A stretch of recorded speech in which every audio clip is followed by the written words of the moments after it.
Today I'm going to help you create a branded photo. The reason we like branded photos, and a branded photo is having a picture of a house with your branding at the bottom of it like we see on the screen here. And the reason we like to have branded photos is for use in KWLS that will publish to Zillow, Trulia, and many other websites, and we can actually have our branding on the photo. So let's get started. This particular branding that you see here started from the Michael Lewis Marketing Suite, which is a very good program that creates stuff for you. But you could create this right in Publisher if you wanted to. I've actually brought it into Publisher and moved things around quite a bit to make it work for a branded photo. And some of the things that I've changed, I'd be happy to share this template with you, by the way. If you let me know you want this, I'll just give you my template, and then you can change out your phone number and email address and name and everything. But the reason that I changed some things, I put my name much bigger, my phone number much bigger, and the email address much larger than is on the original template from the Michael Lewis Marketing Suite. Because I find that if you don't do that, when you put it on the brand on the photo, to brand the photo, these things shrink down so much that you just can't see them, and nobody can actually read them to call you or email you. So once we have this branding piece set the way we like it, we're going to come up to File and then come down to Save As, and I'm in Publisher, Microsoft Publisher. I'll do a File, Save As, and then we're going to tell that to be a JPEG image. It's going to automatically be a publisher image, but we're going to change that to a JPEG. And then we're going to choose where we're going to store this file. And then we're going to save, and we would want to name this that it's the branded photo byline. That means it's the byline about me. And then Home Advantage Partners, that was my team. So you want to save this name, something that you'll remember that this is your branding for a photo. It'll be different than your branding that goes at the bottom of your email signature. This is the branding specifically for a photo. And then put that in your working file. Then you want to create a brand new publisher document. And this publisher document is laid out this direction. You could change this and change it to, an 8.5 by 11 laying on its side if you wanted to. It really doesn't matter because I'm going to show you how to crop this anyway. I'm sure there's a way to make this fit exactly to a photo and the branding, but I don't know how to do it, so I'm going to show you how to work around that. So then we'll come over here and we'll insert a picture from a file, and we're going to pick out one of our images from the property that we're going to work with. And I've got some saved here. So you would want to pick one of the images from all the photos that you have taken, and you bring this into your file. And then I make this as large as I can, but keep it on the actual canvas, the actual white part in the back. And you'll notice on this one it's kind of a far away shot. And the reason we're doing that is so that we have a spot for our branding and it still doesn't cover up the photo of the house. So you want to take at least one shot when you're out and about, pretty far back from the property. Give yourself a lot of sky and a lot of room out here in the front yard. And then you can take your close-up shots too. But remember, you want to take a wide angle shot really far back as well so that you can work on your branding. Once we've got this pulled up, then we'll come in, we'll insert another picture from a file. And this time we're going to pick up our branding photo. Remember that from before?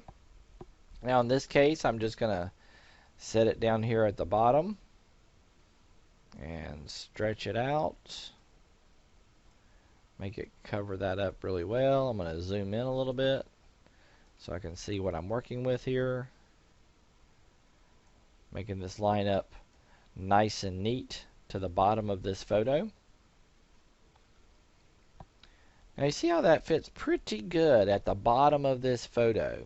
I would want my second photo in line when I'm uploading all my photos to KWLS to also be this image, but without my branding on it. Maybe a closer up shot of the front of the house would be the second image in line.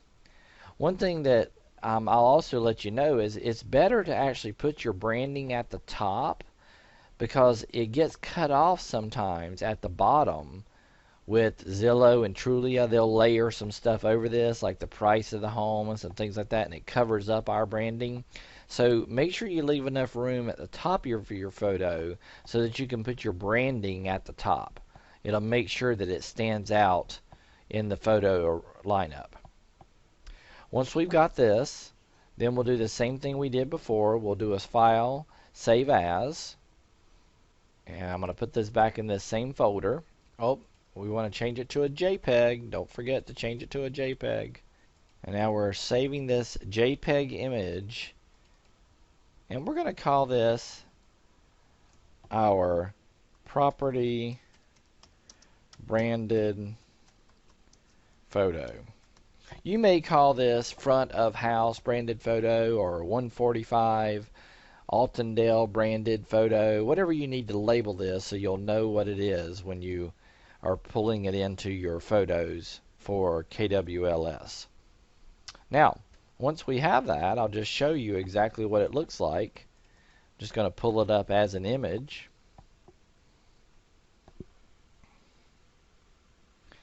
Now, you'll remember earlier I was telling you that I didn't know how to fix this canvas in Publisher to make it fit this image exactly.